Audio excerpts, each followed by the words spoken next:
Really sorry for this interruption. This is Dr. Abhijit. I am a rheumatologist. আমি register medicine Faridpur medical কলেজে কর্মরত আছি। So my younger brothers and sisters, let me allow to start my today's lecture. We entitled the topic an introduction to rheumatic diseases, or you can say this is an overview of rheumatic diseases. আসলে আমরা বলি যে রিউমাটোলজিতে প্রায় 700 রকমের rheumatic disease রয়েছে। So it is really difficult to give a short lecture on this topic. Let us start our today's speech, an introduction to rheumatic diseases. প্রথমে আমরা চিন্তা করি একটা নন স্পেসিফিক ক্লিনিক্যাল সিনারিও দিয়ে। সিনারিওটি এরকম হতে পারে যে a 30-year-old lady presented with pain in multiple joints.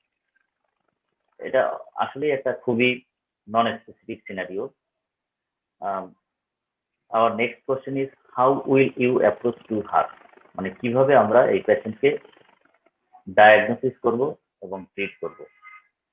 তো আজকে হবে আমাদের আজকের এই লেকচারের উপপাদ্য হবে কিভাবে আমরা এরকম একটা নন স্পেসিফিক সিনারিও থেকে আমরা বুঝতে পারবো যে ওই পেশেন্টের কি ধরনের রিউমাটিক ডিজিজ হয়েছে।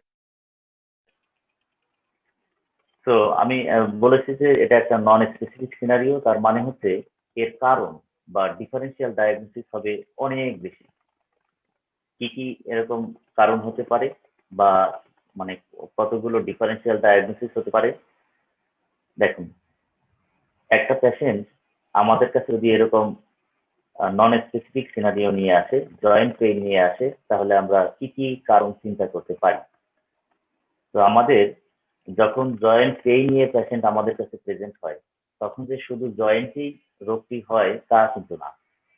সমস্যাটা হতে পারে জয়েন্টের মধ্যে, মানে আর্টিকুলার প্যাথোলজি। সমস্যাটা থাকতে পারে পেরিআর্টিকুলার, অনেকগুলো স্ট্রাকচার রয়েছে। আমরা জানি যে পেরিআর্টিকুলার স্ট্রাকচারের মধ্যে আছে টেন্ডন, আছে এনফেসিস। এনফেসিস কি? যেখানে muscle, ligament, fascia, joint capsule, এইসব স্ট্রাকচার বোনসের যে পয়েন্টে অ্যাটাচমেন্ট নেয় সেই পয়েন্টটাকে বলা হয় এনফেসিস। তো এনফেসিস পয়েন্টে যদি পেইন হয় বা ইনফ্লামেশন থাকে, তখন আমরা তাকে বলবো এনফেসাইটিস। জয়েন্টের চারপাশে অনেক রকমের বার্সা রয়েছে, হতে পারে বার্সাইটিস। জয়েন্টের চারপাশে যেহেতু জয়েন্ট ক্যাপসুল আছে, লিগামেন্ট আছে এবং মাসল আছে, সেই ক্যাপসুল, লিগামেন্ট এবং মাসলের স্ট্রেইন হতে পারে। যেহেতু জয়েন্ট আমাদের contact of one or two or more bone, তো বোনের প্যাথোলজি থাকতে পারে, বোনের সমস্যা হতে পারে। তো বোনসের প্যাথোলজির মধ্যে কমন যেগুলো আছে সেগুলোর মধ্যে যেমন এক হতে পারে বোনসের ট্রোমা। ট্রোমা থেকে ফ্র্যাকচারও হয়ে যেতে পারে। পেশেন্টের অস্টিওপোরোসিস হতে পারে, অ্যাভাসকুলার নেক্রোসিস হতে পারে, এমনকি বোনসের টিউমার হতে পারে বা যেটাকে আমরা বলি বোনসের ইনফেকশন, এগুলো হতে পারে। জয়েন্টের চারপাশে আমাদের যে সমস্ত নার্ভ আছে, জয়েন্টের চারপাশে শুধু না, নার্ভ গুলো আসলে অরিজিনেট স্পাইনাল কর্ড থেকে। স্পাইনাল কর্ডের আমরা জানি কিভাবে নার্ভের একটা শুরু হয় একটা রুট দিয়ে। সেই রুটের যদি কোনো ডিজিজ হয় সেটাকে আমরা বলি রেডিকুলোপ্যাথি। তো নার্ভ রুটের পরে না, আপনারা জানেন যে নার্ভের ট্রাঙ্ক হয়, তারপর নার্ভ হয়, তারপরে মাসলে গিয়ে অ্যাটাচমেন্ট নেয়। তো সেই নার্ভের যদি প্যাথোলজি হয়, রুটের প্যাথোলজি হলে আমরা বলবো রেডিকুলোপ্যাথি। নার্ভের প্যাথোলজি হলে আমরা বলতে পারি, নার্ভের যদি কম্প্রেশন হয় তাহলে আমরা বলতে পারি এন্ট্রাপমেন্ট নিউরোপ্যাথি। নার্ভের আদার যে ডিজিজ আছে সেগুলোর মধ্যে আছে ফাইব্রোমায়ালজিয়া নামে একটা ডিজিজ আছে, কমপ্লেক্স রিজিওনাল পেইন সিনড্রোম হতে পারে। এটা একটু ডিফিকাল্ট মনে হতে পারে এই টার্ম, যদি সময় পাই আমরা তাহলে এটা নিয়ে পরবর্তীতে ডিসকাস করা যাবে। আবার হতে পারে নিউরো আর্থ্রোপ্যাথি। যাদের নিউরোপ্যাথি থাকে তাদের এক ধরনের আর্থ্রোপ্যাথি ডেভেলপ করতে পারে, যেমন diabetes mellitus, so neuro arthropathy হতে পারে। এছাড়া কিছু কিছু ডিজিজ আছে যেগুলোকে আমরা বলি সিস্টেমিক কানেকটিভ টিস্যু ডিজিজ। এগুলো এক্সট্রা আর্টিকুলার ডিজিজ। সেই সিস্টেমিক আর কানেকটিভ টিস্যু ডিজিজের মধ্যে এসএডি হতে পারে, মানে systemic lupus erythematosus, systemic sclerosis হতে পারে, শোগ্রেন সিনড্রোম হতে পারে, ভাস্কুলাইটিস হতে পারে এবং মাসলের ডিজিজ, ইনফ্লামেটরি মায়োপ্যাথিস হতে পারে। তাহলে এরকম একটা নন স্পেসিফিক সিনারিও থেকে আপনারা দেখতে পাচ্ছেন যে আসলে অনেক রকমের রোগ হতে পারে। যেমন জয়েন্টের রোগের মধ্যে আমি জয়েন্টের যে সমস্ত আর্থ্রাইটিস আছে সেগুলো আমি বলি, osteoarthritis, rheumatoid arthritis, SPS, spondylo arthritis, distal induced arthritis মানে গাউট, সিউডো গাউট এবং জয়েন্টের ইনফেকশাস আর্থ্রাইটিস মানে সেপটিক আর্থ্রাইটিস। তো এরকম একটা জয়েন্ট পেইনের পেশেন্টকে আমাদের অবশ্যই চিন্তা করতে হবে যে শুধু জয়েন্টের রোগ নয়, জয়েন্টের রোগের পাশাপাশি পেরিআর্টিকুলার স্ট্রাকচারের ডিজিজ হতে পারে, বোনসের প্যাথোলজি হতে পারে, নার্ভের প্যাথোলজি হতে পারে এবং সিস্টেমিক কানেকটিভ টিস্যু ডিজিজ হতে পারে। তো এই যে অনেক রকমের ডিজিজ, এই ডিজিজগুলো থেকে আমাদের একটা পেশেন্ট যে প্রবলেম নিয়ে আসবে, জয়েন্ট পেইন নিয়ে আসবে, সেই পেশেন্টের কোন ডিজিজটি হয়েছে, কোন রোগটি হয়েছে সেটা খুঁজে বের করাই কিন্তু আমাদের আজকের এই লেকচারের প্রতিপাদ্য বিষয়। তো এখন এই যে এত অনেক রকমের ডিজিজের মধ্যে রোগটিকে আমরা কিভাবে খুঁজে বের করব, এটা মনে হতে পারে আপনাদের কাছে যেটা একটা কঠিন বিষয়, কিন্তু আসলে এটা কঠিন বিষয় না। কারণ প্রত্যেকটি ডিজিজের একটা একটা প্যাটার্ন আছে। আজকে আমরা সংক্ষেপে এই রিউমাটিক ডিজিজের প্যাটার্ন গুলো নিয়ে আলোচনা করব, যে প্যাটার্ন গুলো দেখে আমরা ইজিলি বুঝতে পারবো যে এই পেশেন্টের এই রোগটি হতে পারে। তাহলে আমাদের লেকচারের পরবর্তী বিষয়টা হচ্ছে যে প্যাটার্ন অফ রিউমাটিক ডিজিজ, যেটা থেকে আমরা বুঝতে পারবো যে পেশেন্টের বা সন্দেহ করতে পারবো যে পেশেন্টের এই ধরনের রোগ হতে পারে, খুব সহজে যেটা আমরা বুঝতে পারবো। তো প্যাটার্ন গুলো ডিসকাশন করার পূর্বে আমি কিছু কমন টার্মিনোলজি যেগুলো রিউমাটিক ডিজিজে বা রিউমাটোলজিতে আলোচনা করা হয়, এই টার্মিনোলজি গুলো ভালো মতো না বুঝলে প্যাটার্ন অফ রিউমাটিক ডিজিজ বা রিউমাটিক ডিজিজ ডিসকাশন করা একটু ডিফিকাল্ট হয়ে যেতে পারে। তো এই আমি অল্প কয়েকটি টার্মিনোলজি যেগুলো আমাদের লেকচারের প্রয়োজনে, আমাদের জানার প্রয়োজনে লাগবে, সেগুলো একটু আলাপ করি। তো আমরা প্রথমে বলেছি arthralgia. Arthralgia, what is arthralgia? Arthralgia is actually subjective complaints of joint, pain in joint. যখন পেশেন্ট এসে বলবে আমাদের কাছে, বলবেন যে আমার জয়েন্ট পেইন হচ্ছে, এটাকে আমরা বলবো। এখন what is arthritis? Arthritis is actually synovitis. তো আমরা আর্থ্রালজিয়া হলো পেশেন্ট আমাদের কাছে কমপ্লেন করবেন যে জয়েন্ট পেইন হচ্ছে, কিন্তু আর্থ্রাইটিস বলতে আমরা বুঝবো আর্থ্রাইটিস মানে সাইন অফ ইনফ্লামেশন জয়েন্টে থাকতে হবে। সাইন অফ ইনফ্লামেশনটা কি? শুধু পেইন থাকলেই চলবে না, পেইনের পাশাপাশি জয়েন্ট সোয়েলিং থাকবে, মানে যেগুলো sign of inflammation. Sign of inflammation আপনারা সবাই জানেন যে সোয়েলিং থাকবে, পেইন থাকবে, রেডনেস থাকবে, লোকাল রেঞ্জ অফ টেম্পারেচার থাকবে এবং লস অফ ফাংশন থাকবে। তার মানে জয়েন্টে যখন এই পেইন থাকবে, জয়েন্ট সোয়েলিং থাকবে, জয়েন্টে যখন লোকাল রেঞ্জ অফ টেম্পারেচার হবে এবং loss of function. Loss of function বলতে এখানে আমরা বলবো যে restricted movement of the joint. যখন restricted movement of the joint থাকবে তখন আমরা বলবো আর্থ্রাইটিস। সুতরাং আর্থ্রালজিয়া হচ্ছে অনেক পেইন, আর আর্থ্রাইটিস বলতে বুঝবো যে পেইনের সাথে যখন ফিচার্স অফ ইনফ্লামেশন থাকবে, swelling, local range of temperature, এগুলো যখন থাকবে তখন আমরা বলবো আর্থ্রাইটিস। এখন আরেকটি টার্ম আমরা বলতে চাচ্ছি monoarthritis. What is monoarthritis? Arthritis involving single joint, সেটাকে আমরা বলবো monoarthritis. What is oligoarthritis? Arthritis involving 2 to 4 joint. আপনাদের পরীক্ষার সময় ভাইবা বোর্ডে প্রায়ই জিজ্ঞেস করা হয় অলিগো আর্থ্রাইটিস বলতে কি বোঝায়, তখন কিন্তু বলতে হবে এই সংখ্যার হিসেবটা কিন্তু খেয়াল রাখতে হবে যে অলিগো আর্থ্রাইটিস আমরা তখন বলবো যখন আর্থ্রাইটিস ইনভলভিং 2 to 4 জয়েন্ট হবে। Now what is polyarthritis? সুতরাং arthritis involving 5 or more joints যদি হয় তখন আমরা এটাকে বলবো পলিআর্থ্রাইটিস। এখন কিছু কিছু রিউমাটিক ডিজিজ আছে যেগুলোতে এক্সিয়াল জয়েন্ট ইনভলভমেন্ট হয়, আবার কিছু কিছু রিউমাটিক ডিজিজ আছে যেগুলোতে পেরিফেরাল জয়েন্ট ইনভলভমেন্ট হয়। সুতরাং এক্সিয়াল জয়েন্ট বলতে আমরা কি বুঝবো? এক্সিয়াল জয়েন্ট বলতে মূলত আমরা বুঝবো যে স্যাক্রোইলিয়ার জয়েন্ট এবং স্পাইন। আর পেরিফেরাল জয়েন্ট আমরা বলতে বুঝবো যে joints of upper and lower limb. Upper লিম্বের জয়েন্ট গুলোর মধ্যে যেমন শোল্ডার, এলবো, রিস্ট জয়েন্ট, আবার লোয়ার লিম্বের জয়েন্টের মধ্যে যেমন নি, অ্যাঙ্কেল, এগুলোকে আমরা বলবো axial joint involve means sacroiliac joint and spine. And peripheral joint means joints of upper and lower limb. কিছু কিছু ডিজিজ আছে যেগুলোতে স্মল জয়েন্ট প্রিডমিনেন্টলি ইনভলভমেন্ট হয়। স্মল জয়েন্ট বলতে কোনগুলো বোঝায়? Wrist joint, small joints of finger, তারপরে আছে elbow joint, knee joint, ankle joint, এগুলোকে আমরা বলি স্মল জয়েন্ট। কিছু কিছু আছে লার্জ জয়েন্ট। লার্জ জয়েন্ট আমরা কখন বলি? লার্জ জয়েন্ট বোঝায় বলতে আমরা বুঝি শোল্ডার এবং হিপ জয়েন্ট। এই ভাগগুলো কেন করা হয়েছে?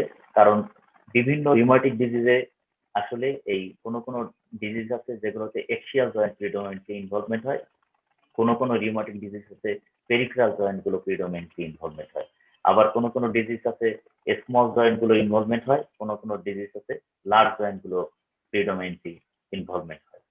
তো এই প্যাটার্ন গুলো দেখে আমরা চিন্তা করতে পারবো যে এই পেশেন্টের এই ধরনের ডিজিজ হতে পারে। এখন আরেকটি টার্ম আছে এনথেসিস।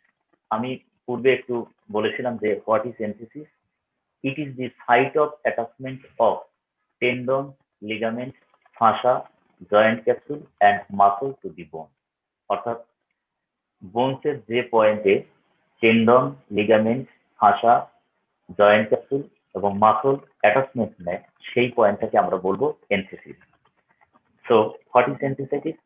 So presence of inflammation at the site of enthesis, এটাকে আমরা বলবো এনথেসাইটিস। যেমন কমন এক্সাম্পল হতে পারে একিলিস এনথেসাইটিস।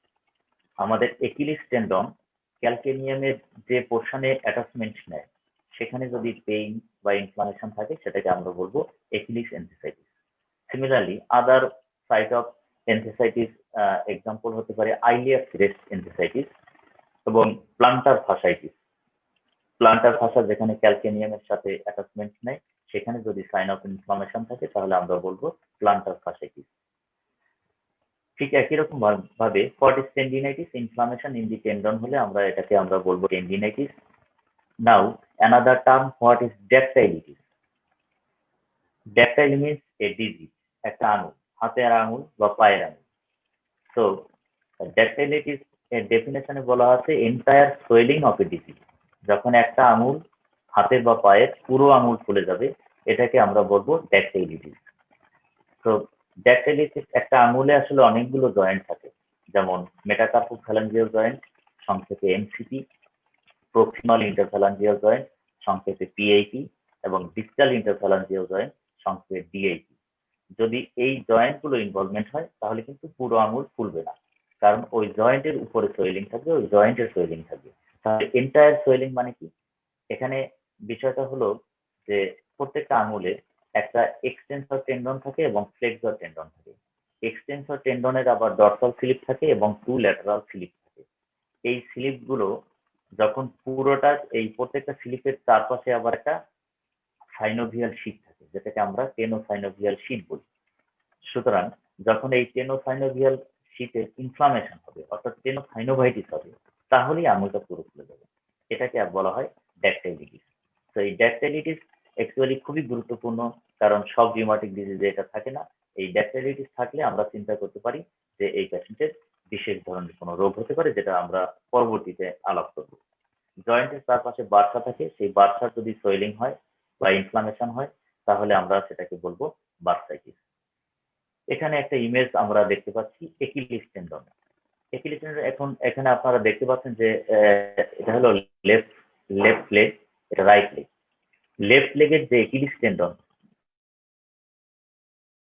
এটা খুবই ওয়েল ডিফাইন্ড এবং এটা নর্মাল, কিন্তু আপনারা লক্ষ্য করুন যে ডান পায়ের যে একিলিস টেন্ডন সেই টেন্ডন কিন্তু লেফট একিলিস টেন্ডনের চাইতে ছোলেন, এটা অনেক বেশি ফুলে আছে। এটা হচ্ছে একটা এক্সাম্পল অফ একিলিস টেন্ডিনাইটিস। আবার এই একিলিস টেন্ডন আপনারা খেয়াল করুন যেখানে ক্যালকেনিয়ামের সাথে অ্যাটাচমেন্ট নেয়, বাম পায়ের যেখানে একিলিস টেন্ডন ক্যালকেনিয়ামের অ্যাটাচমেন্ট নিয়েছে হিলের পোস্টেরিয়র পোর্শন সেটা নর্মাল, কিন্তু ডান পায়ের একিলিস টেন্ডন যেখানে ক্যালকেনিয়ামের সাথে অ্যাটাচমেন্ট নিয়েছে সেখানটা সোলেন হয়ে আছে এবং সেখানে একটা ইরেইথেমা আমরা দেখতে পাচ্ছি, মানে সাইন অফ ইনফ্লামেশন আছে। So inflammation at the site of this enthesis this is a example of enthesitis, এটাকে আমরা বলবো একিলিস এনথেসাইটিস। আবার আমরা বলেছি ড্যাকটাইলিটিস। ড্যাকটাইলিটিস বলতে আমরা বুঝিয়েছিলাম যে entire swelling of a digit. দেখুন এখানে ৫টা আঙুলের মধ্যে মিডল ফিঙ্গার, রাইট হ্যান্ডের মিডল ফিঙ্গারটা entire swelling. This is not normal. This is a swollen finger এবং this is a entire swelling of a digit. This is actually dactylitis. আর একটা কমন টার্মিনোলজির মধ্যে আমাদের আছে Raynaud's phenomenon. What is Raynaud's phenomenon? এখানে sudden onset of cold finger in association with sharply demarcated color changes of skin pallor যেটাকে বলা হয় white attack and cyanotic skin. With rewarming, the ischemic phase usually lasts for 15 to 20 minutes and the skin subsequently blushes upon recovery, thereby resulting in erythema of the perfusion. আমরা যদি বাংলাতে এরকম সংক্ষেপে বুঝিয়ে বলি যে কোনো পেশেন্টের হাত বা পা যখন কোল্ড এক্সপোজার হবে, অর্থাৎ ঠান্ডার মধ্যে, শীতের মধ্যে ঠান্ডা পানিতে বা ফ্রিজে কোনো কিছু ধরলে সেই পেশেন্টের আঙুলগুলো প্রথমে সাদা হয়ে যাবে, যেটাকে আমরা বলি স্কিন প্যালোর। পরবর্তীতে যেহেতু স্কিন প্যালোটা হবে কি কারণে? যখন সেখানে ব্লাড সাপ্লাই কমে যাবে। ব্লাড সাপ্লাই কেন কমে যাবে? ভেসোকনস্ট্রিকশন অফ দি ডিজিটাল ভেসেল। তো ভেসোকনস্ট্রিকশনের কারণে যখন ব্লাড সাপ্লাই কমে যাবে তখন আঙুলগুলো সাদা হয়ে যাবে। তো যেহেতু ব্লাড থাকবে না সেজন্য সেখানে টিস্যু ইস্কেমিয়া ডেভেলপ করবে। তখন হাতের আঙুলের রংটা সাদা থেকে একটু ব্লুইশ হয়ে যাবে। কিন্তু যখন আমরা এটাকে আবার রিওয়ার্মিং করবো, মানে যখন হাতটাকে আমরা গরম গরম এনভায়রনমেন্ট নিয়ে আসবো, তখন সেখানে রিঅ্যাক্টিভ হাইপারএমিয়া হবে, ইরেইথেমা হবে। তাহলে এই যে কোল্ড এক্সপোজারে হাতের আঙুল সাদা হয়ে যাওয়া, পরবর্তীতে নীল হয়ে যাওয়া এবং পরে গরম করলে যে লাল হয়ে যাওয়া, এটাকে বলে রেনল্ডস ফেনোমেনন। এখন আরেকটা টার্মিনোলজি বলে আমি কমন টার্মিনোলজি শেষ করতে চাচ্ছি, ভাস্কুলাইটিস। What is vasculitis? নাম থেকে আপনারা বুঝতে পারছেন যে ইনফ্লামেশন অফ দি ভেসেল। তার মানে presence of inflammatory leucocytes in the vessel wall with reactive damage to the mural structure. যখন ভেসেলের ইনফ্লামেশন হবে, আর্টারি বা ভেইন, এবং ইনফ্লামেশন মানে হচ্ছে হোয়াইট ব্লাড সেলগুলো প্রত্যেকটা মাসল কোট বা প্রত্যেকটা লেয়ারে প্রেজেন্ট থাকবে এবং ভেসেল ডিস্ট্রাকশন হবে, এটাকে আমরা বলবো ভাস্কুলাইটিস। সংক্ষেপে কি বলতে পারি? Inflammation of the vessel. এখন ভেসেলস গুলো মরফোলজিক্যাল ক্লাসিফিকেশন অনুসারে আমরা জানি লার্জ ভেসেল আছে, মিডিয়াম ভেসেল আছে, স্মল ভেসেল আছে। সুতরাং ভাস্কুলাইটিসও মরফোলজিক্যাল ক্লাসিফিকেশন যদি আমরা করি, তাহলে লার্জ ভেসেল ভাস্কুলাইটিস হতে পারে, মিডিয়াম ভেসেল ভাস্কুলাইটিস হতে পারে এবং স্মল ভেসেল ভাস্কুলাইটিস হতে পারে। এখন এখানে দেখুন যে আপনারা একটা আমরা একটা ইমেজ দিয়েছি রেনল্ডস ফেনোমেনন। কোল্ড এক্সপোজারে এই পেশেন্টের হাতগুলো কেমন পেল হয়ে আছে, পেল হয়ে গেছে। এটা কিন্তু নর্মালি আমাদের এরকম থাকে না। তো কোল্ড এক্সপোজারে যদি এরকম পেল হয়ে যায় তাহলে আমরা চিন্তা করতে পারি এটা অ্যাকচুয়ালি রেনল্ডস ফেনোমেনন। পরবর্তীতে দেখেন প্যানেল বিতে সেই হোয়াইট অ্যাটাক থেকে যেহেতু টিস্যু ইস্কেমিয়া শুরু হয়ে গেছে, তখন ব্লুইশ একটা এপিয়ারেন্স নিয়েছে আঙুলগুলো। এটাকে আমরা বলবো ব্লু অ্যাটাক বা দিস ইজ এ মানে very nice diagram of Raynaud's phenomenon. Now কিছু কিছু ডিজিজ আছে ইনফ্লামেটরি এবং কিছু কিছু ডিজিজ আছে নন ইনফ্লামেটরি। আমাদের কমপ্লেইন থেকে আমরা প্রথমে বুঝতে পারবো না যে পেশেন্টের কি ইনফ্লামেটরি ডিজিজ নাকি নন ইনফ্লামেটরি ডিজিজ। তো আমরা ইনফ্লামেটরি ডিজিজ এবং নন ইনফ্লামেটরি ডিজিজটাকে হিস্ট্রি এবং এক্সামিনেশনের মাধ্যমে সেপারেট করে ফেলতে পারি। এটার উদ্দেশ্য হচ্ছে অনেক রিউমাটিক ডিজিজ আছে ইনফ্লামেটরি এবং অনেক ডিজিজ আছে মেকানিক্যাল। যদি আমরা দেখি যে প্রেজেন্স অফ ইনফ্লামেশন আছে, তাহলে আমরা এক ধরনের রোগ চিন্তা করব, আর যদি দেখি যে প্রেজেন্স অফ ইনফ্লামেশন নেই তাহলে আমরা আরেক ধরনের ডিজিজ চিন্তা করব। এখন ইনফ্লামেটরি পেইন এবং মেকানিক্যাল পেইন এর কিছু ডিফারেন্স আছে এবং এটা এই ডিফারেন্সিয়েশনের মাধ্যমে আমরা কিন্তু চিন্তা করব পেশেন্টের এই এক বিশেষ ধরনের রোগ হতে পারে অথবা মেকানিক্যাল পেইন হলে অন্য ধরনের রোগ হতে পারে। তো ইনফ্লামেটরি পেইন এবং মেকানিক্যাল পেইনের মধ্যে কমন যে ডিফারেন্সগুলোর মধ্যে আছে, নাম থেকে বোঝা যায় ইনফ্লামেটরি পেইন মানে সেখানে সাইন অফ ইনফ্লামেশন গুলো প্রমিনেন্ট থাকবে, আর মেকানিক্যাল পেইন সেখানে সাইন অফ ইনফ্লামেশন গুলো থাকবে না অথবা থাকলেও একদমই খুব কম থাকে। যেমন সাইন অফ ইনফ্লামেশনের মধ্যে আমরা প্রথমেই বলেছি জয়েন্ট সোয়েলিং। ইনফ্লামেটরি পেইনে জয়েন্ট সোয়েলিং অনেক বেশি প্রমিনেন্ট থাকবে, মেকানিক্যাল পেইনে অ্যাবসেন্ট থাকবে অথবা থাকলেও মাইল্ড সোয়েলিং থাকতে পারে। অ্যাগেইন সাইন অফ ইনফ্লামেশনের মধ্যে আরেকটা আমরা বলেছি যে রেডনেস। রেডনেস ইনফ্লামেটরি পেইনে পজিটিভ ইউজুয়ালি থাকে, মেকানিক্যাল পেইনে আসলে থাকে না। কিন্তু আমাদের দেশের পার্সপেক্টিভে আমাদের দেশের মানুষ যাদের ব্ল্যাক স্কিন তাদের রেডনেসটা একটু কম বোঝা যায়। তারপরে বলছি আমরা ইনফ্লামেশনের সাইন হিসাবে ওয়ার্ম বা local rise of temperature. Inflammatory পেইনে খুবই mark local rise of temperature থাকে, কিন্তু মেকানিক্যাল পেইনে এটা অ্যাবসেন্ট থাকে অথবা থাকলেও সামান্য জয়েন্ট লোকাল টেম্পারেচার বেশি থাকতে পারে। Morning stiffness. মর্নিং স্টিফনেস কি জিনিস? মর্নিং স্টিফনেস হচ্ছে, এটাকে বাংলাতে বোঝাতে গেলে সকালে যখন পেশেন্ট ঘুম থেকে উঠবেন তখন পেশেন্টের মনে হবে যে জয়েন্ট বা সারা শরীর শক্ত হয়ে আছে, টাইট হয়ে আছে অথবা জ্যাম লেগে আছে, যেটা আস্তে আস্তে নাড়াচাড়া করতে করতে কমে যাবে। এটাকে বলি আমরা মর্নিং স্টিফনেস। এই morning stiffness inflammatory joint disease গুলোতে প্রলংড মর্নিং স্টিফনেস থাকে, যেটাকে বলা হয় কমপক্ষে 30 মিনিট। আর মেকানিক্যাল যে সমস্ত ডিজিজ আছে নন ইনফ্লামেটরি ডিজিজ, সেগুলোতে কিন্তু মর্নিং স্টিফনেস খুবই মানে থাকে না অথবা অল্প থাকে, এবং অবশ্যই সেটা সাধারণত 30 মিনিটের কম থাকে। আরো দুটি গুরুত্বপূর্ণ বৈশিষ্ট্য হচ্ছে ইনফ্লামেটরি পেইন রেস্টে বেড়ে যাবে, ইনক্রিজেস উইথ রেস্ট। আবার mechanical pain decreases with rest. Mechanical pain rest নিলে কমে যাবে, ইনফ্লামেটরি ডিজিজ গুলোতে ইনফ্লামেটরি পেইন হলে যেটাকে রেস্টে বেড়ে যাবে। অ্যাক্টিভিটি বা এক্সারসাইজে কি হবে? অ্যাক্টিভিটি বা এক্সারসাইজে just opposite phenomenon. Inflammatory pain হলে সেটা অ্যাক্টিভিটিতে কিন্তু কমে যাবে, আবার মেকানিক্যাল পেইন হলে অ্যাক্টিভিটি বা এক্সারসাইজে বেড়ে যাবে। এছাড়া আরো দুটো ডিফারেন্স আছে। ক্রেপিটেশন বলি, আমরা যদি জয়েন্টের উপরে এক হাত থেকে পেশেন্টের জয়েন্ট মুভ করি তখন ওই হাত দিয়ে জয়েন্টের মধ্যে এক ধরনের ক্রেপিটেশন পাবো, ঠিক লাংসে যেরকম ক্রেপিটেশন, এরকম ক্রেপিটেশন হাতিয়ে ফিল করতে পারবো। এই ক্রেপিটেশন ইউজুয়ালি অ্যাবসেন্ট থাকে মেকানিক্যাল বা ইনফ্লামেটরি ডিজিজে, এবং মেকানিক্যাল ডিজিজ বা নন ইনফ্লামেটরি ডিজিজ যেখানে ড্যামেজ বেশি সেখানে এই ক্রেপিটেশন গুলো পাওয়া যেতে পারে। একিউট ফেস রিঅ্যাক্ট্যান্টস একটা investigation, ESR, CRP, serum ferritin, এগুলোকে বলা হয় একিউট ফেস রিঅ্যাক্ট্যান্ট।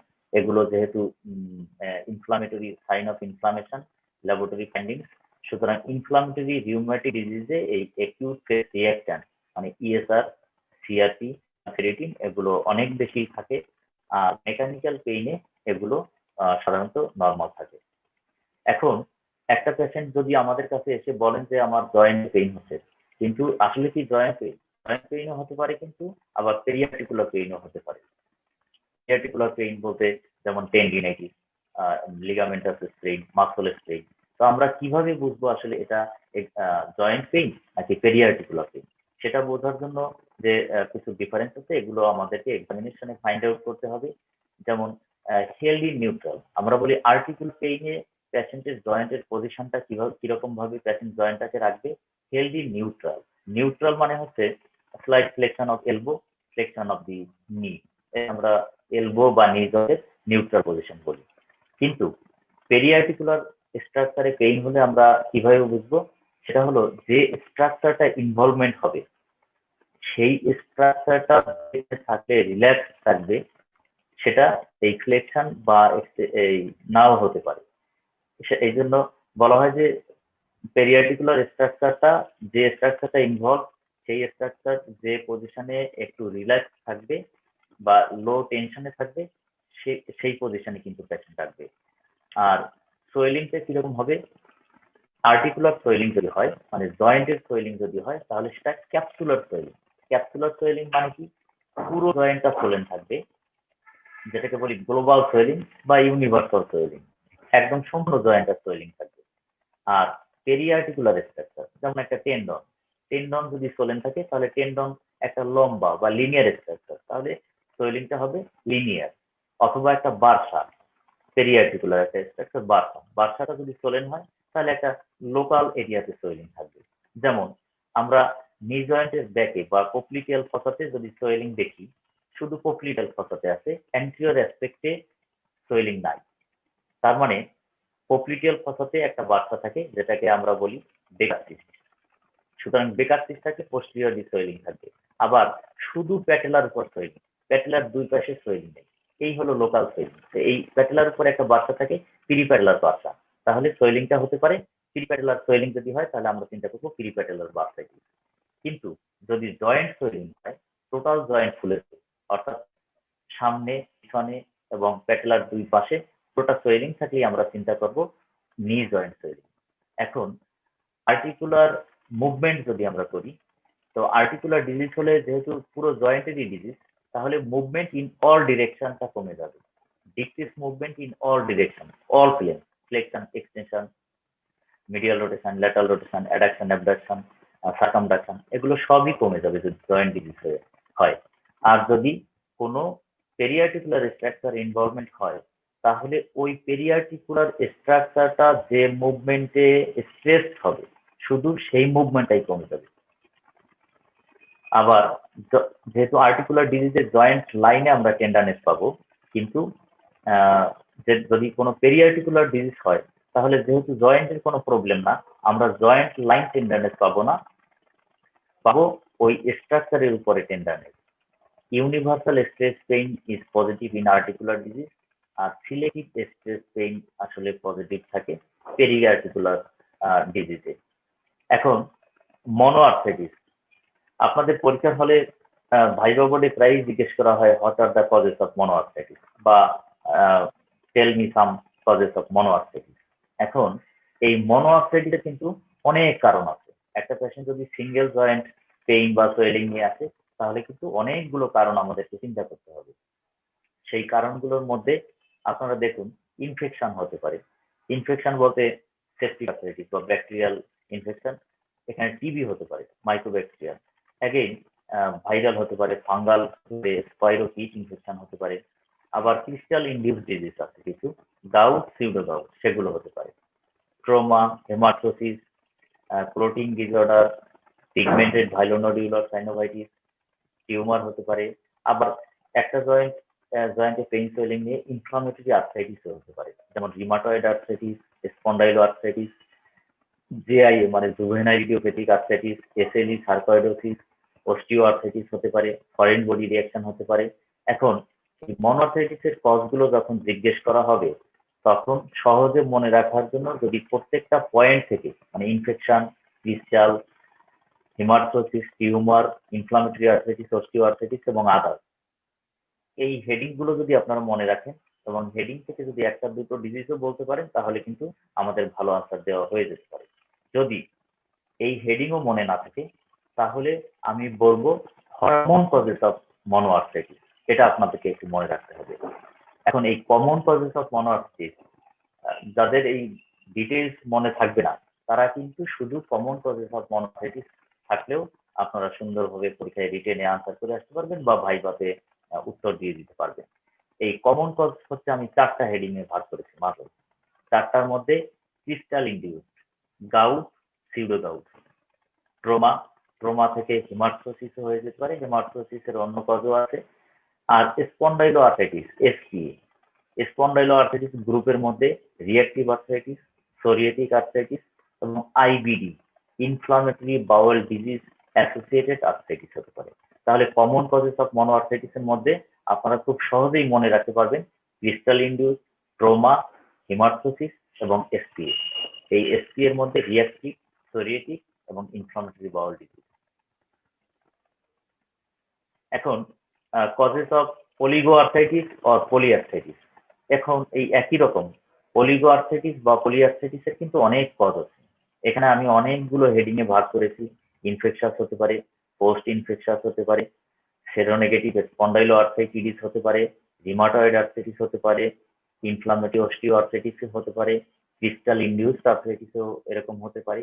আবার সিস্টেমিক যে সমস্ত ডিজিজ আছে তাতেও সেখানেও অনেকগুলো ডিজিজ আছে, এবং আদার সিস্টেমিক ইলনেস যেগুলো আছে, এখানে অনেক ডিজিজের কথা বলা হয়, কিন্তু আমি আপনাদেরকে বলবো যে এগুলো যদি মনে রাখতে পারেন ভালো।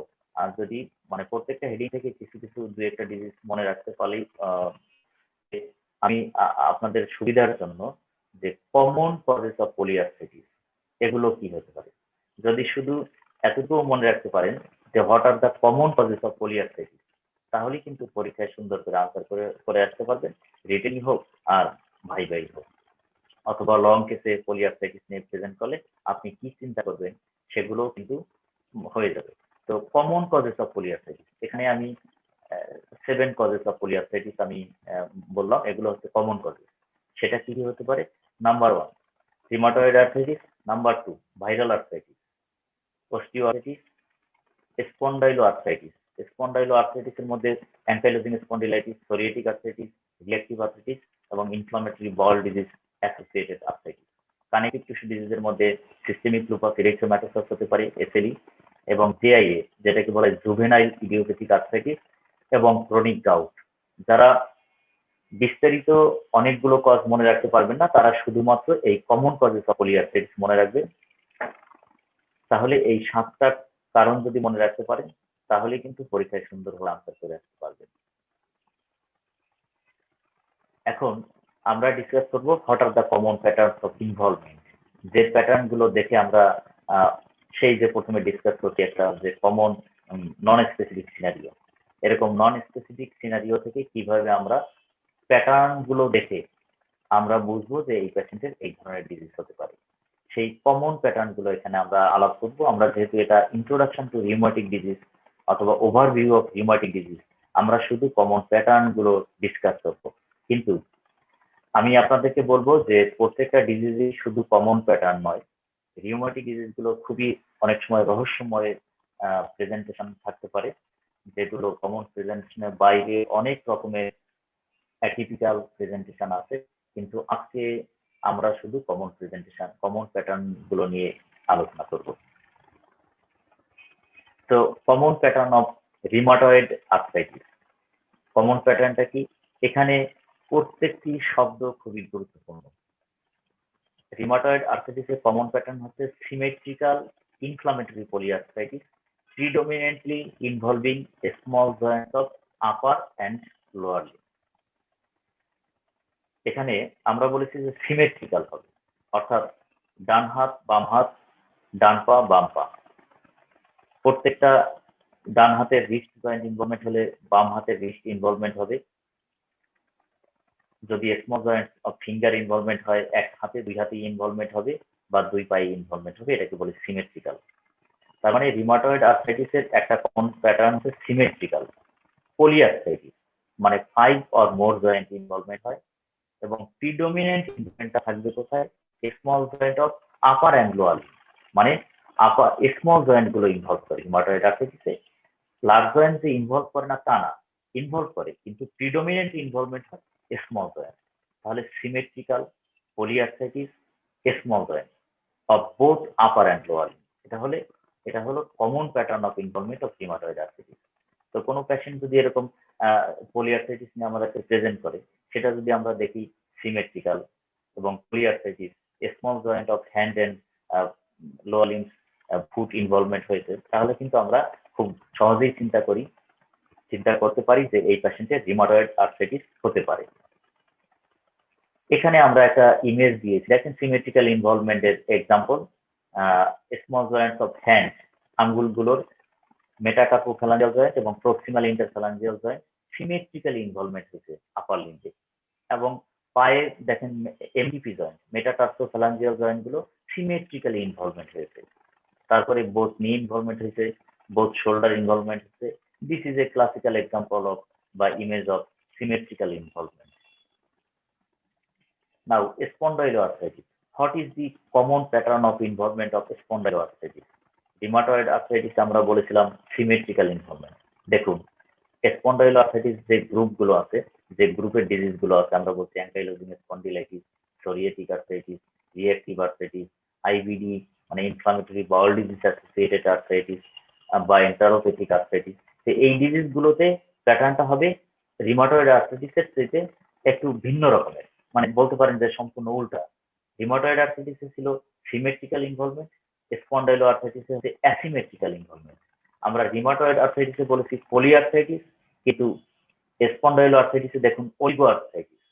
আমরা রিমাটয়েড আর্থ্রাইটিসে বলেছিলাম প্রিডোমিনেন্টলি ইনভলভ স্মল জয়েন্ট, এখানে predominantly involve large joint.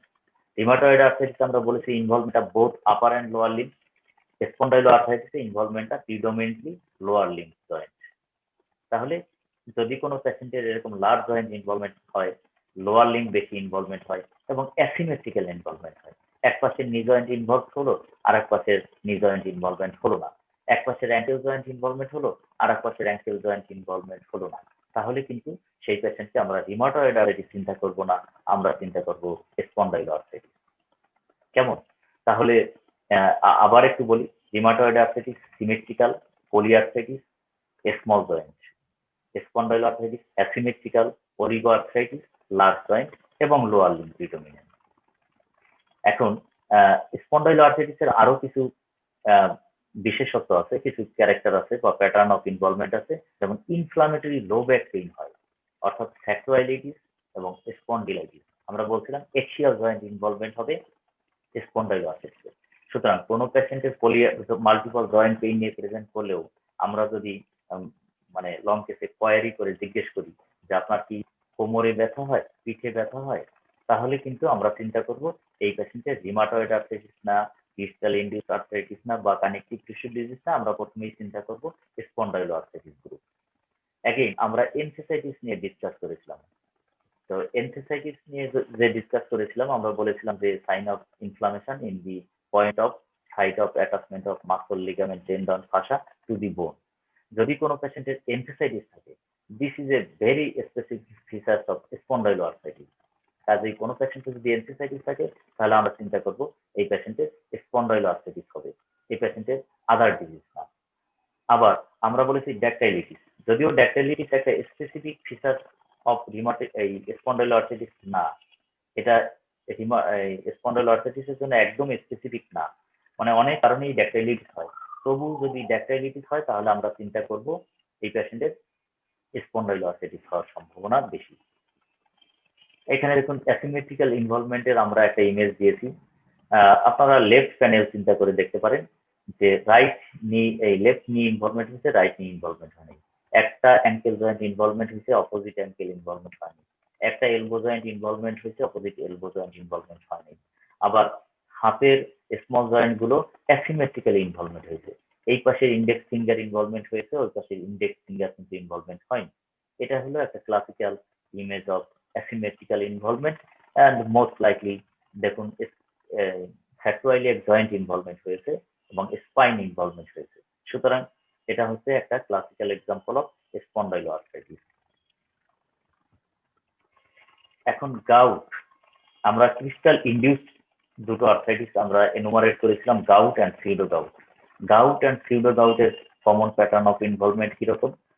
Severe pain, redness, warm, swelling, মানে সাইন অফ ইনফ্লামেশন, হঠাৎ করে সিভিয়ার এই sign of inflammation and disability, এবং maximum severity of the flare usually reach within 12 to 24 hours. মানে হঠাৎ করে pain শুরু হবে, যে পেইনটা প্রচন্ড আকারে পৌঁছে যাবে মাত্র 12 থেকে 24 ঘন্টার মধ্যে। আবার complete resolution of the flare within few days to weeks, even in untreated individual. যদি পেশেন্টের চিকিৎসাও না করা হয়, সেটা কয়েকদিনের মধ্যে, কিছু দিন থেকে 2-1 সপ্তাহের মধ্যে সম্পূর্ণ ভালো হয়ে যাবে। এটা গাউটের একটা ক্লাসিক্যাল প্রেজেন্টেশন।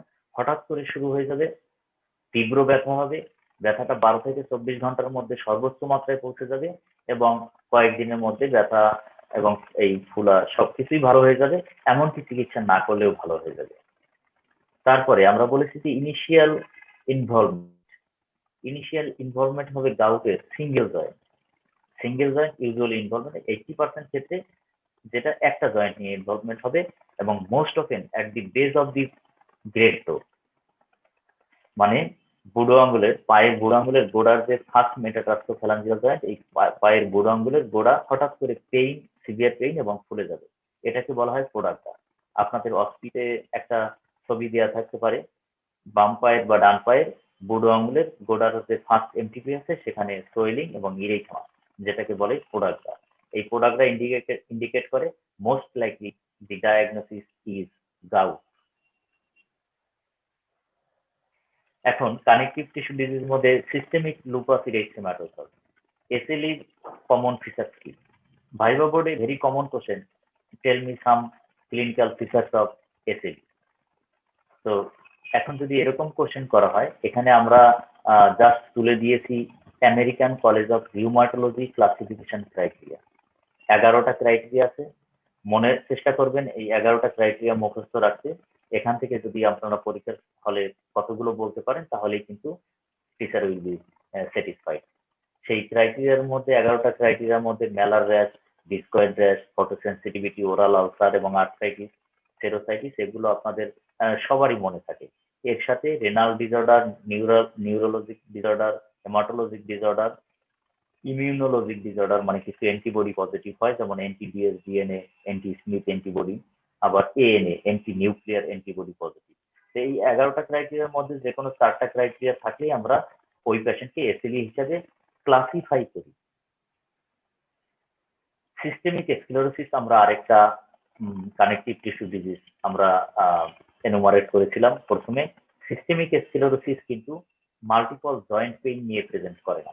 মূলত পেশেন্টের মাল্টিপল জয়েন্ট পেইন থাকতে পারে, কিন্তু মেইনলি পেশেন্ট প্রেজেন্ট করে কি thickening and tightening of the skin. হাতের, পায়ের, মুখের স্কিন ঠিক হয়ে আছে, টাইট হয়ে আছে। এই থিকেনিং এবং টাইটেনিং নিয়ে যদি পেশেন্ট প্রেজেন্ট করে, most likely the diagnosis is systemic sclerosis. সেটা আমরা রিউমাটয়েড আর্থ্রাইটিস, SLE বা স্পন্ডাইলোআর্থ্রাইটিস এগুলো চিন্তা করব না, আমরা শুরুতেই চিন্তা করব most likely the diagnosis is systemic sclerosis. যদি পেশেন্টের থিকেনিং এবং টাইটেনিং অফ দ্য স্কিন নিয়ে আমাদের কাছে প্রেজেন্ট করে, অর্থাৎ যদি পেশেন্টের হাতের এবং পায়ের আঙ্গুলগুলোর স্কিন, মুখের স্কিন যদি থিক এবং খুব টাইট হয়ে যায়, তাহলে সেটা আমরা সিস্টেমিক স্ক্লেরোসিস প্রথমে চিন্তা করব। এই পেশেন্টের রেনার্ড ফেনোমেনন ইনভেরিয়েবলি প্রেজেন্ট থাকে, অর্থাৎ প্রায় সব পেশেন্টেরই রেনার্ড ফেনোমেনন থাকবে। সেটা কিরকম? আমরা বলেছি যে কোল্ড এক্সপোজার হলে, ঠান্ডা পানিতে হাত নিলে, ঠান্ডায় হাত বের করলে, ফ্রিজে কিছু ধরলে পেশেন্টের আঙুলগুলো সাদা হয়ে যাবে, নীল হয়ে যাবে এবং সেখানে একটা টিংলিং নামনেস থাকতে পারে, যে আঙুলগুলো পরবর্তীতে যদি আমরা গরম এনভায়রনমেন্টে নিয়ে আসি তাহলে এই পেল ব্লুইশ তারপরে রেডনেস ধারণ করতে পারে। এই পেশেন্টদের সিস্টেমিক স্ক্লেরোসিস পেশেন্টদের প্রায়ই পালমোনারি হাইপারটেনশন থাকে অথবা লাংসে diffuse parenchymal lung disease develop করে। এখানে আমরা সিস্টেমিক স্ক্লেরোসিসের একটা ইমেজ দিয়েছি। দেখুন যে মুখের স্কিন থিক এবং টাইট হয়ে গেছে, টাইট হয়ে যাওয়ার কারণে নাকটা পিঞ্চ, সরু পাখির ঠোঁটের মতো হয়ে গেছে এবং মুখের যে স্কিন, সেই মুখের যে ওরাল কেভিটির যে অ্যাপারচার, সেই অ্যাপারচার কিন্তু ছোট হয়ে আছে এবং লিপসের উপরে নিচে ছোট ছোট ফাড়ো ডেভেলপ করছে এই থিক টাইটেনিং এর কারণে। আবার হাতের ছবিটি প্যানেল এ যদি আপনারা দেখেন, হাতের ছবিটি স্কিন খুবই টাইট হয়ে গেছে এবং থিক হয়ে গেছে, যে কারণে কন্ট্রাকচার ডেভেলপ করে গেছে। থিক এবং টাইটের কারণে কন্ট্রাকচার ডেভেলপ করে গেছে। এটা হলো একটা classical example of systemic sclerosis hand. এখন আমরা বলছিলাম কিছু মাসল ডিজিজ আছে, ইডিওপ্যাথিক, ইনফ্লামেটরি, মায়োপ্যাথিক আছে। ইনফ্লামেটরি ডিজিজ অফ মাসল, এটার কমন প্রেজেন্টেশন কিন্তু মাল্টিপল জয়েন্ট পেইন না। যেহেতু আমরা টার্ম থেকে বুঝতে পারতেছি যে ইডিওপ্যাথিক ইনফ্লামেটরি মায়োসাইটিস, IIM, এর মধ্যে আছে ডার্মাটোমায়োসাইটিস, পলিমায়োসাইটিস এবং ইনক্লুশন বডি মায়োসাইটিস। এই ডিজিজগুলো যেহেতু মায়োসাইটিস মূলত মাসল ডিজিজ, তাহলে এই ডিজিজগুলো কিভাবে প্রেজেন্ট করে? Symmetrical proximal muscle weakness. Symmetrical proximal muscle weakness মানে দুই হাত ইনভলভমেন্ট হবে, দুই পা ইনভলভমেন্ট হবে। সিমেট্রিক্যাল প্রক্সিমাল মানে শোল্ডার গার্ডেলের মাসল ইনভলভমেন্ট হবে অথবা হিপ গার্ডলের মাসল ইনভলভমেন্ট হবে। যেহেতু শোল্ডার গার্ডেলের, যদি হিপ গার্ডলের মাসল ইনভলভমেন্ট হয় তাহলে কি হবে? পেশেন্ট বসা থেকে উঠে দাঁড়াতে কষ্ট হবে, সিঁড়ি দিয়ে উঠতে কষ্ট হবে। আবার যদি মানে বসা থেকে উঠতে পারবে না এবং সিঁড়ি বেয়ে বেশি দূর উপরে উঠতে পারবে না। আবার যদি শোল্ডার গার্ডেলের মাসল ইনভলভমেন্ট হয় তাহলে কি হবে? হাত লিফট করে ওভারহেড অ্যাক্টিভিটিস যে সমস্ত আছে মানে মাথার উপরে হাত উঠাতে যে সমস্ত কাজ করতে হয়, যেমন চিরুনি দিয়ে চুল আঁচড়ানো অথবা শেলফের উপরে কি আছে সেটা মানে নামানো, এগুলো করতে অসুবিধা হবে, অর্থাৎ প্রক্সিমাল মাসল ইনভলভমেন্ট হবে। চেয়ার থেকে উঠে বসতে কষ্ট হবে, সিঁড়ি দিয়ে উঠতে কষ্ট হবে, ওভারহেড অ্যাক্টিভিটিস গুলোতে সমস্যা হবে। যেহেতু ইনফ্লামেটরি ডিজিজ, এখানে ফিভার, ওয়েট লস এবং ফেটিক থাকে। খুব রোগী সহজেই কমপ্লেন করে, আমি জ্বর জ্বর বোধ করছি, জ্বর লাগতেছে, খুব দুর্বল লাগতেছে। পেশেন্টের গট্রন পেপিউল থাকতে পারে, হেলিওট্রোপ র্যাশ থাকতে পারে, ডার্মাটোমাইসিটিস যদি হয়। গট্রন পেপিউলস গুলো কি আর হেলিওট্রোপ র্যাশ কি, আমরা আসুন দুটো ইমেজ দেখি। এখানে ইমেজ অফ গট্রন পেপিউল দেখুন। এখানে মেটাকার্পোফ্যালাঞ্জিয়াল জয়েন্ট, আঙ্গুলগুলোর বেদে এবং প্রক্সিমাল ইন্টারফ্যালাঞ্জিয়াল জয়েন্ট গুলোর উপরে এক ধরনের ইরেইথেমাটা, রেডিশ ভায়োলাসিয়াস পেপিউলার লেশন, আবার কিছুটা স্কেলি আছে বা সরিয়া ফর্ম আছে। এই র্যাশগুলো মেটাকার্পোফ্যালাঞ্জিয়াল জয়েন্টের উপরে আছে এবং প্রক্সিমাল ইন্টারফ্যালাঞ্জিয়াল জয়েন্টের উপরে আছে। এগুলোকে বলা হয় গট্রন পেপিউল। ঠিক একই রকমের র্যাশ যদি হ্যান্ডে না থেকে নি জয়েন্টের উপরে থাকে অথবা এলবো জয়েন্টের উপরে থাকে, সেটাকে আমরা বলি গট্রন সাইন। আর যদি মেটাকার্পোফ্যালাঞ্জিয়াল জয়েন্টের উপরে থাকে, প্রক্সিমাল ইন্টারফ্যালাঞ্জিয়াল জয়েন্টের উপর থাকে, তাহলে আমরা বলি গট্রন পেপিউল। তাহলে এটা হলো গট্রন পেপিউল হ্যান্ডে। আর যদি নি জয়েন্ট বা এলবো জয়েন্টের উপরে হয়, তাহলে সেটাকে আমরা বলি গট্রন সাইন। এখানে দেখুন গট্রন সাইন, নি জয়েন্টের উপরে, similar type of erythematous scaly rash. এখানে একটা হেলিওট্রোপ র্যাশ আমরা একটা ইমেজ দিয়েছি। আমরা বলেছি হেলিওট্রোপ র্যাশটা কি, আপার আইলিড, আপার আইলিডে ইরেইথেমাটাস ভায়োলাসিয়াস ডাস্কি রেড র্যাশ। আপার আইলিড, যদিও এই পেশেন্টের শুধু আইলিড নয়, আইলিড বলতে পারেন যে একদম টোটাল ফেসটাই একটা ইরেইথেমাটাস র্যাশ আছে, কিন্তু হেলিওট্রোপ র্যাশ মূলত বলতে বোঝায় আপার আইলিডে ইরেইথেমাটাস ভায়োলাসিয়াস র্যাশ। এর সাথে আপার আইলিডের ইডিমা থাকতে পারে, মানে আপার আইলিড সোয়েলিং থাকতে পারে। এখন এটাকে এসএলই যে বাটারফ্লাই র্যাশ বা এসএলইতে যে ধরনের র্যাশ হয়, সেই র্যাশের সাথেও কিন্তু তুলনা করা যেতে পারে। কিন্তু এসএলই র্যাশে যেটা হয়, আপার আইলিড কিন্তু ইউজুয়ালি ইনভলভমেন্ট হয় না, এবং যে ন্যাজোলেবিয়াল ফোল্ড আছে, সেই ন্যাজোলেবিয়াল ফোল্ডে যেহেতু সানলাইট এক্সপোজার হয় না, সেই ন্যাজোলেবিয়াল ফোল্ড কিন্তু এসএলইতে স্পেয়ার করে দেয়। কিন্তু দেখুন এই পেশেন্টের ন্যাজোলেবিয়াল ফোল্ডও ইনভলভমেন্ট আছে, আপার আইলিডও ইনভলভমেন্ট আছে।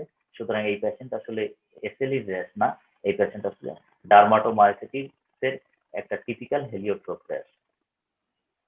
প্রাইমারি শোগ্রেন সিন্ড্রোম নামে আমরা আরেকটা ডিজিজ ডিসকাস করেছিলাম। সেই শোগ্রেন সিন্ড্রোমে কিন্তু মাল্টিপল জয়েন্ট পেইন থাকতে পারে, কিন্তু মূলত পেশেন্ট প্রেজেন্ট করে ড্রাইনেস অফ আইস এবং ড্রাইনেস অফ মাউথ নিয়ে।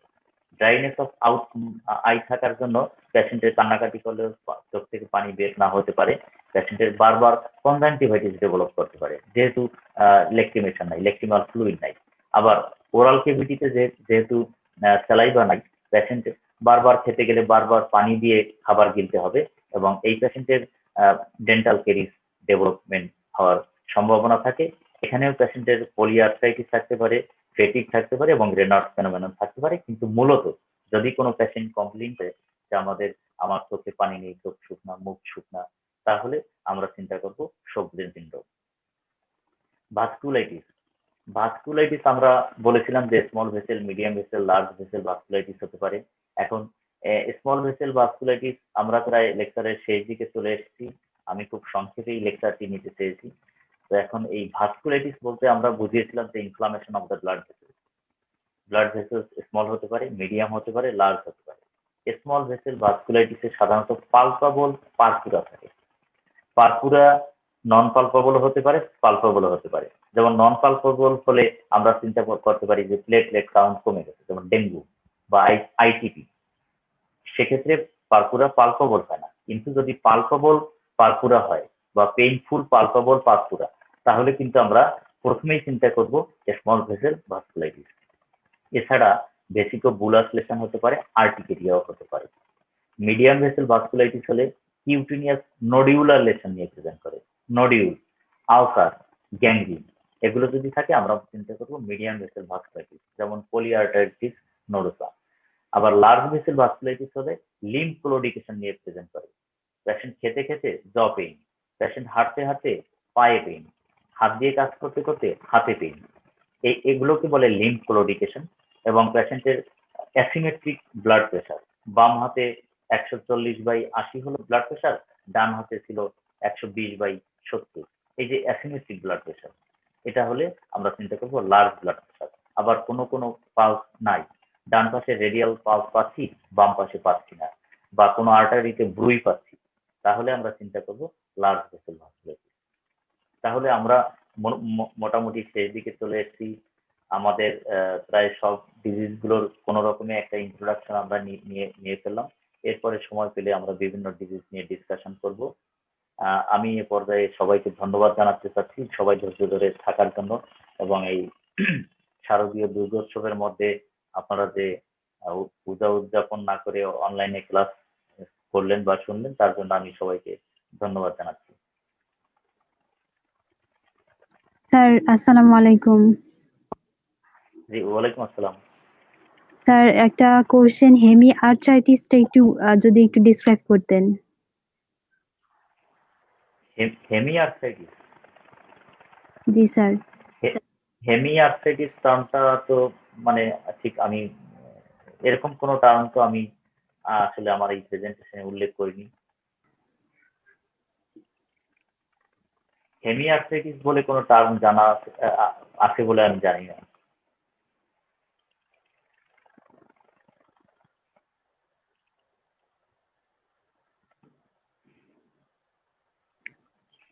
স্যার এরকম একটা ওয়ার্ড কিছু একটা ছিল, মানে হয়তো আমি ভুল করছি। হেমি আর্থ্রাইটিস নামে অবশ্য কোনো টার্ম এই মুহূর্তে মানে এরকম টার্ম আমি শুনিনি কখনো আসলে। আচ্ছা স্যার। স্যার আপনার ক্লাসের জন্য অসংখ্য ধন্যবাদ। আপনি এত ব্যস্ততার মধ্যে আমাদের জন্য ক্লাস নিছেন, তার জন্য থ্যাংক ইউ। অভিনন্দন। স্যার আসসালামু আলাইকুম। ওয়ালাইকুম আসসালাম। আর কারো যদি কোনো কোশ্চেন থাকে আমি আনসার দিতে পারি। স্যার কোনো কোশ্চেন নেই, যদি থাকে তাহলে হচ্ছে কমেন্টে করে দেওয়া হবে, আপনাকে জানানো হবে। তাহলে আমি কি এখন লিভ করব? জি স্যার, আপনি মিটিংটা এন্ড করে দেন।